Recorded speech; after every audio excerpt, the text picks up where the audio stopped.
नमस्कार दर्शकों, स्वागत है आपका हमारे आध्यात्मिक जागृति न्यूज चैनल में। इस समय हम उत्तर प्रदेश जिला शामली में पहुंच चुके हैं और यहाँ पर हमें संत रामपाल जी महाराज जी के जो आयोजन होने जा रहा है उसका खबर मिली थी, इसलिए हम यहाँ पहुंचे हैं। अभी हम थोड़ा सा जानने की कोशिश करते हैं, दर्शकों आपको दिखाना चाहते हैं जो हमारा ध्येय है, जो हमारा पर्पज है, उसको हम आपके सामने रखते हैं और उसी पर्पस को लेकर के हम यहाँ पर पहुंचे हैं।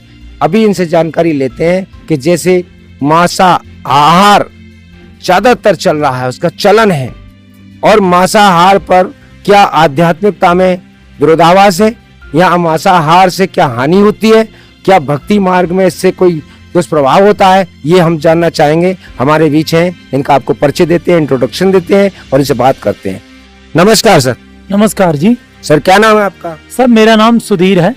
सुधीर जी, आप ये बताइए कि ये जो भक्ति है या जो आध्यात्मिकता है, इसमें कोई मांसाहार से इफेक्ट पड़ता है या मांसाहार से किसी तरह का इसमें दुष्प्रभाव होता है भक्ति मार्ग में? जी बिल्कुल, जैसे मांसाहार लोग कर रहे हैं, क्या अध्यात्म क्षेत्र और क्या भौतिक क्षेत्र दोनों में ही मांसाहार गलत बताया है। महान संतों ने जो वास्तविक अध्यात्म क्षेत्र से परिचित हैं, उन संतों की ये कथन है कि मांसाहार किसी भी व्यक्ति को नहीं करना चाहिए। जैसे एक महान संत, एक महान कवि हुए हैं जिन्हें कवि का भी दर्जा दिया गया, और कबीर साहब जी के बारे में आज वर्तमान में बहुत सारे विचार लोगों ने अपने अपने हिसाब से रखे हैं, लेकिन कुछ लोगों का यह भी मानना है कि कबीर साहब जी पूर्ण परमात्मा है, जिनका कुछ लोगों ने वेदों में भी रेफरेंस दिया, वेदों में भी प्रमाण दिया। तो कबीर साहब जी ने भी इस चीज का विरोध किया है कि मांसाहार नहीं करना चाहिए। अध्यात्म क्षेत्र में मांसाहार से अगर हम किसी की हत्या करते हैं तो हमारा पहले तो भारतीय संविधान है, अगर किसी की हत्या करते हैं तो आज कई जानवरों की हत्या करने पर काफी क्रिटिकल धाराओं में, बहुत ही ज्यादा संगीन धाराओं में उनके चालान किए जाते हैं, उनको जेल भेज दिया जाता है। आध्यात्मिकता के क्षेत्र में संतों ने यह बताया कि मांसाहार किसी भी जीव को नहीं करना चाहिए। सर टिट फॉर टैट, जैसे को तैसा। एक मिनट सर, आपको रोकना चाहते हैं। जैसे ये मांसाहार पर बात है, तो इस समय वर्तमान में जैसे आपने संतों की बात करी, तो वो कौन संत हैं जो मांसाहार पर इस बात पे प्रवचन करते हैं या समझाते हैं अपने अनुयायियों को? ऐसे कौन से संत हैं जिनके अनुयायी इस पे पूरी तौर से खरे उतरे? देखो, वैसे समझाने के लिए तो जय गुरुदेव और भी अन्य संतों ने भी कहा, संत रामपाल जी महाराज जी भी हैं जो इसका विरोध करते हैं। और लेकिन वास्तविक जो परिवर्तन दिख रहा है, मैं कई लोगों से मिला हूं और मुझे दिखने में भी समाज में जो दिखा है, वो वास्तविक संत रामपाल जी महाराज जी के जो अनुयायी हैं, वास्तविक संत रामपाल जी महाराज जी के अनुयायी मांसाहार से बहुत दूर हैं। मतलब उसका सेवन नहीं करते, हाथ भी नहीं लगाते, ऐसे स्थान पर भी भोजन भंडारा नहीं करते जहाँ पर मांस बनता है, और मांसाहार का समर्थन लोग करते हैं। जैसे किसी जीव की आप हत्या करते हैं तो उसका भी परिवार है, उसकी भी कुछ मनोवृत्ति, कुछ भावना है। अगर आपने उसका जो नाश किया है, उसको मारा है, उसको कष्ट दिया है, तो अध्यात्म क्षेत्र में ऐसा कहा जाता है कि लौट करके आपको कर्म का प्रतिफल भोगना ही पड़ेगा। कर्म का फल आपको मिलेगा, as you sow you shall reap, जैसी करनी वैसी भरनी, आपको भरना ही पड़ेगा अगर आपने कष्ट दिया है। जैसे एग्जाम्पल के लिए श्री कृष्ण जी ने बहेलिया को, मतलब बाली जी को, श्री विष्णु जी की आत्मा जब राम बने तो बाली को धोखे से मारा। उसी बाली ने दूसरे जन्म में श्री कृष्ण जी के पाद का एक पदम था, उसमें चमक रहा था, उसमें धोखे से और बाण मार करके हत्या की। तो उन्होंने उसका त्रेता का बदला और द्वापर में लिया। तो ऐसे ये सिद्ध होता है कि राम जी जो श्री विष्णु जी की आत्मा थे, उनको भी उसका कष्ट का, अर्थात जो कर्म किया उसका दंड भोगना पड़ा। तो आम जनमानस क्या किसी बकरे या किसी मुर्गा या किसी भी चीज को मार करके, इन जीवों को मार करके खा रहे हैं, तो वो गलत है। अब मैं बताता हूं आपको, जो पढ़े लिखे लोग हैं, जो साइंस को बहुत वरीयता देते हैं, तो उसके लिए मैं एग्जाम्पल पेश करना चाहता हूँ भौतिक संसार में साइंस का। कि देखिए, लोग, कुत्ता है, जितने भर जीव हैं, और ज्यादातर मनुष्य किसका मांसाहार करता है? ज्यादातर लोग मांस उसका खाते हैं जो शाकाहारी होता है। ये बहुत ही टेक्निकल पॉइंट है। जो लोग मांस खाते हैं वो शाकाहारी जीव का खाते हैं। मुर्गा शाकाहारी है और बकरा शाकाहारी है, बकरी शाकाहारी है, गाय शाकाहारी है। वह मांस का भक्षण नहीं करते, वो मांस को नहीं खाते और उनका लोग मांस खाते हैं। जो शाकाहारी है उनका मांस खाते हैं, लेकिन मांसाहार का जो मांसाहार जीव करता है उसका मनुष्य मांसाहार नहीं खाता, मांस नहीं खाता। जैसे कुत्ता, शेर, इनका मांस क्यों नहीं खाता? इसका कारण क्या है? जो व्यक्ति शाकाहारी है वह बीमार कम पड़ता है, यह साइंटिफिकली रीजन है। जो व्यक्ति शाकाहारी है वो बीमार कम पड़ता है और जो व्यक्ति मांसाहारी है वो बीमार ज्यादा पड़ता है, उसकी मृत्यु भी जल्दी होती है, वो कई बीमारियों से ग्रसित रहता है। इसका उदाहरण पेश करना चाहेंगे। कुत्ता मांसाहारी है, कुत्ता अधिक जल्दी बीमार पड़ता है, उसकी मृत्यु भी जल्दी होती है, सड़ जाता है, कीड़े पड़ जाते हैं, बुरी तरीके से उसकी मृत्यु होती है। तो यह पर्याप्त उदाहरण है कि जो मांसाहार कर रहे हैं वो भौतिक संसार में भी वो गलत है, साइंटिफिकली रीजन से भी गलत है, उसका सेवन नहीं करना चाहिए। क्योंकि कुत्ते की मृत्यु एक पर्याप्त उदाहरण है। उसने पूरे जीवन मांस को खाया, दूसरों को कष्ट पहुंचाया, तो जीव उसकी मृत्यु कैसे होती है? सिर में कीड़े पड़ जाएंगे, वो बीमार पड़ जाएगा और बहुत ही उसकी अल्प आयु होती है, जल्दी मर जाता है।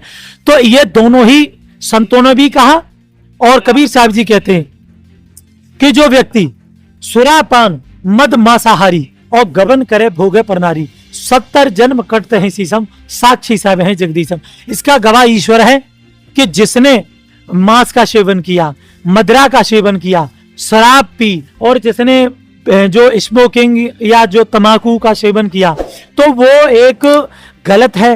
70 जन्म उसके शीश कटेंगे। है, गाय को काट दिया। कुछ मुस्लिम भाई ये भी कहते हैं कि हम कलमा पढ़ के काट देते हैं और वो जन्नत में जाता है। अगर इस बात पे थोड़ा सा एक प्रश्न आता है। इस समय अभी ईद है, ईद मनाएगी ये 7 तारीख में, 6 तारीख में थी, तो उसमें तो बहुत बड़ी कुर्बानी के नाम पर ये जीव हत्या होती है और वो पशु तो सभी शाकाहारी हैं, जैसे बकरा है, मुर्गी है।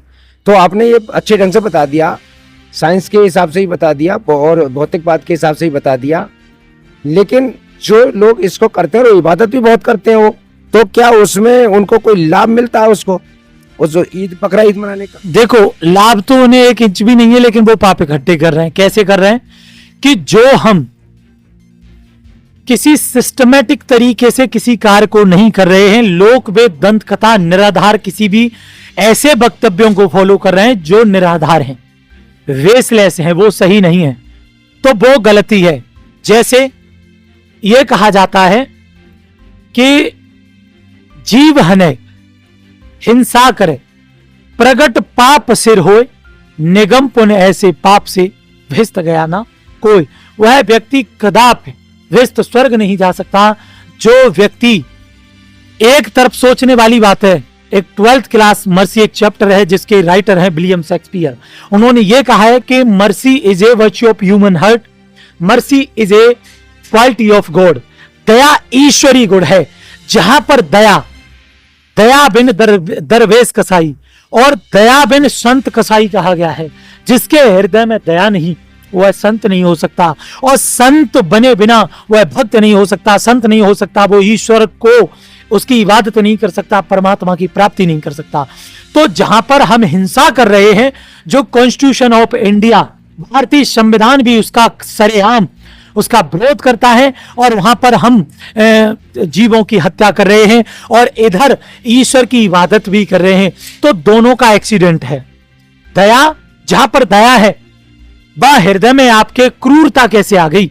आपने बकरे को काट दिया और इबादत भी, ऐसा हो ही नहीं सकता। हाँ सर, देखा गया है कि 5 वक्त की नमाज भी पढ़ते हैं, बार बार वजू भी करते हैं, मस्जिद में जाकर के काफी देर वो सजदा करते हैं, उसके बाद भी जीव हत्या करते हैं। ये आपने बहुत अच्छे ढंग से बताया है। लेकिन इसमें एक ये प्रश्न ये हो गया, इस समय जो वर्तमान समय में जो आप बोल रहे हो कि समाज सुधार कैसे होगा? इतने धर्म है, इतनी जातियां, इतने संप्रदाय हैं, इतनी तरह की रूढ़िवादिता है, इतने तरह के पाखंडवाद भी है। सीधा सीधा बोले तो पाखंडवाद भी है कि इबादत भी है, हत्या भी है। जो आप अभी बता रहे हो कि भक्ति मार्ग में किसी तरह की जीव हत्या नहीं होनी चाहिए। जय गुरुदेव ने भी कहा, संत रामपाल जी महाराज जी भी कह रहे हैं, और भी अन्य संत कहते होंगे। तो इस समाज का सुधार कैसे होगा? समाज सुधार में सबसे बड़ा योगदान किस संत का है? देखिए, समाज सुधार में बहुत ज्यादा प्रयास कर रहे हैं, कुछ कथावाचक भी कर रहे हैं, अन्य कुछ संत महंत भी कर रहे हैं। तो संत महंत भी कर रहे हैं, कुछ नेता अभिनेता भी प्रयत्न कर रहे हैं समाज सुधार करने में। लेकिन समाज सुधार का प्रभाव तभी, किसी शब्द का प्रभाव तभी हो सकता है हमारा अंतःकरण पवित्र हो। हमारे शब्द का किसी के ऊपर प्रभाव तभी होगा जब हम उस अवगुण, कुरीति और बुराई को स्वयं त्याग चुके हैं। जैसे आज वर्तमान में देख लीजिए कितनी फैन फॉलोइंग है। रोहित शर्मा एक भारतीय क्रिकेटर है, विराट कोहली है, कितने लोग उनके दीवाने हैं, सबकी नजरों में वो बहुत सही है। लेकिन हर चीज की क्रिया की प्रतिक्रिया होती है। अगर कहीं गलत है तो सही भी है। अगर उन्होंने ये कहा भविष्य युवाओं का कैसे उज्जवल हो, देश के माने हुए अभिनेता जो फिल्म इंडस्ट्रीज की नाक कहे जाते हैं, नाम लेना चाहूंगा शाहरुख खान, अजय देवगन, अक्षय कुमार, क्या कहते हैं? केसर केसर में है दम। गुटखा अर्थात टबैको खाने के लिए प्रेरित युवाओं को करते हैं। क्या उससे भविष्य उज्जवल होगा? इन्हें लोग पलकों पर बिठा कर रखते हैं, इनकी इतनी फैन फॉलोइंग है और वो यूथ आइकनों को ये बता रहे हैं कि आप गुटखा खाइए, इसके केसर केसर में दम है। क्या इससे हमारी इम्यूनिटी पावर बढ़ रही है? क्या हमारी हेल्थ सही हो रही है? दूसरी बात, देश के क्रिकेटर ये कहते हैं युवाओं को कि आप ड्रीम 11 पर पैसे लगाइए, इससे भविष्य उज्जवल नहीं, भविष्य गर्त में जा रहा है। इसका विरोध करना चाहिए, इनको समर्थन नहीं देना चाहिए। कुछ ऐसे संत भी हैं जो कोई प्रश्न करता है कि सर या महाराज जी, जो भी उनको कहते हैं, जिस शब्द से संबोधित करते हैं, कहते हैं अनिरुद्धाचार्य से कहा कैसे करके लहसन की उत्पत्ति हुई। उन्होंने कह दिया कि भाई लहसन की उत्पत्ति और राक्षसों के मल से हुई है। एक दूसरे से प्रश्न किया, एक प्रभु नाद करके कोई एक संत है, उससे कहा तो उसने कहा कि गाय की हड्डी से हुई है। ये जब ऐसी बातों को सही तरीके से प्रस्तुत नहीं कर पा रहे, क्या ब्रह्मांड की जानकारी रखते होंगे? तो ये संत समाज सुधारक नहीं है। आज मैंने देखा है, मैंने गूगल पर भी डाला और उसमें भी जांचा और जाना, संत रामपाल जी महाराज पूरे विश्व के, देश के ही नहीं पूरे विश्व के एक महान समाज सुधारक हैं, जिन्होंने बहुत सी कुरीतियों को त्याग करवाया है, बहुत सी कुरीतियों को समाज में जो है उसका विरोध किया है और अच्छे समाज की, स्वच्छ समाज की और उन्होंने स्थापना की है। संत रामपाल जी महाराज वास्तविक ऐसे संत हैं जो समाज में एक नवीनता ला रहे हैं।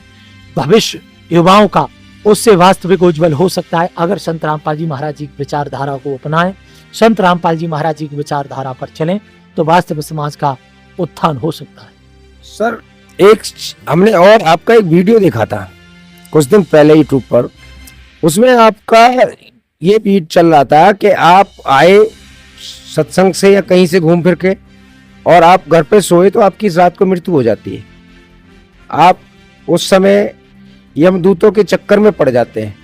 तो हमने उसमें देखा या सुना है, मतलब अच्छे ढंग से याद आ रहा है कि आपको वहां जाकर के संत रामपाल जी महाराज जी ने बचाया था उन यमदूतों से। बिल्कुल, संत रामपाल जी महाराज सुप्रीम पावर कबीर परमेश्वर के अवतार हैं। स्वयं कबीर परमात्मा धरती पर विराजमान है और ये कड़वा सत्य है, कुनीन कड़वी होती है, अगर अपना मर्ज रोग ठीक करना है तो उसको खाना पड़ेगा। संत रामपाल जी महाराज जी ने वास्तविक मुझे जीवन दान दिया, मैं मृत्यु को प्राप्त हुआ, मैंने वो सब कुछ देखा है जहां पर पेशी होती है, धर्मराज हमारे कर्मों का लेख लेते हैं। संत रामपाल जी महाराज जी ने वहां से मुझे रिलीज किया, संत रामपाल जी महाराज जी ने मुझे जीवन दान दिया। संत रामपाल जी महाराज एक किसी मनुष्य का नाम नहीं, संत रामपाल जी महाराज धरती की वो विचारधारा है जिसे लोगों को अपना करके अपने जीवन को उज्जवल करना चाहिए। संत रामपाल जी महाराज जी ने 14 जून 2023 को मैं मर करके मृत्यु को प्राप्त हुआ। संत रामपाल जी महाराज जी ने धर्मराज के लोक से मुझे छुड़ाया, मुझे उम्र प्रदान की और संत रामपाल जी महाराज जी ने प्रचार करने के लिए मुझे प्रोत्साहित किया कि बेटा जाओ संसार में जाकर के प्रचार करो, सभी जीवों को बताओ कि कौन परमात्मा है। और वेदों में भी इसका रेफरेंस मिलता है, ऋग्वेद मंडल नंबर 9 सूक्त 1 मंत्र 82, जहाँ पर यह लिखा हुआ है कि वह परमात्मा साकार है वह परमात्मा। परमात्मा ने कई एक ऐसे भी रेफरेंस दिए वेदों में, जो यजुर्वेद अध्याय 8 मंत्र 13 है, जिसमें ये कहा गया है कि वह परमात्मा अपने साधक की भयानक से भयानक रोग का मर्दन करता है, अपने साधक की मृत्यु को भी टाल करके 100 वर्ष की उम्र प्रदान करता है। वह सुप्रीम पावर कोई और नहीं, कबीर परमात्मा है। तो मैं आप जी से सभी से अपील करूंगा, प्रार्थना करूंगा, संत रामपाल जी महाराज जी का सत्संग आप अवश्य सुने। संत रामपाल जी महाराज जी की इस विभिन्न प्लेटफॉर्म पर संत रामपाल जी महाराज जी की पुस्तकों का अक्सर करके चर्चा चलती रहती है, जिसका नाम है जीने की राह, वे ऑफ लिविंग, ज्ञान गंगा। संत रामपाल जी महाराज जी ने पवित्र पुस्तकों को, चारों वेद, पवित्र शास्त्रों और पवित्र सभी चारों धर्मों के पवित्र शास्त्रों का सार संत रामपाल जी महाराज जी में उसमें प्रस्तुत किया है, दिया गया है। आप भी पढ़ें और जांचें। संत रामपाल जी महाराज जी का ज्ञान आज इस धरा पर नहीं उच्च शिखर में है। संत रामपाल जी महाराज, मैं पुनः कहना चाहूंगा, संत रामपाल जी महाराज कोई आम जनमानस का नाम नहीं। संत रामपाल जी महाराज वो पवित्र विचारधारा है जो है प्रत्येक व्यक्ति को डूब करके नहाना चाहिए और अपने जीवन को सफल बनाना चाहिए, अपने जो क्रिया शैली को बदलना चाहिए, अपने विचार शैली को बदलना चाहिए और संत रामपाल जी महाराज जी के उन आदेशों का पालन करके अपने जीवन को सुंदर बनाना चाहिए। बहुत बहुत धन्यवाद सर। तो दर्शकों, आप देख रहे थे सुधीर जी से ये वार्ता, और इस वार्ता में वो सच्चाई निकल के आई है, वो झूठ का पर्दाफाश हुआ है और वह सत्य आपके सामने रखा गया है आध्यात्मिक जागृति न्यूज पर। जो आध्यात्मिक जागृति न्यूज का जो बताने का उद्देश्य है वो यही है कि आम जनमानस जागृत हो और घर घर तक इस जानकारी को पहुंचाने के लिए आप भी प्रेरणादायक हो और प्रेरणा आपकी जो है दूसरों के भले करने की, वो भी और शेयर करके आगे इस वीडियो को पहुंचाएंगे। और देखते रहिए आध्यात्मिक जागृति न्यूज। तो थैंक यू सो मच दर्शकों, बहुत बहुत धन्यवाद।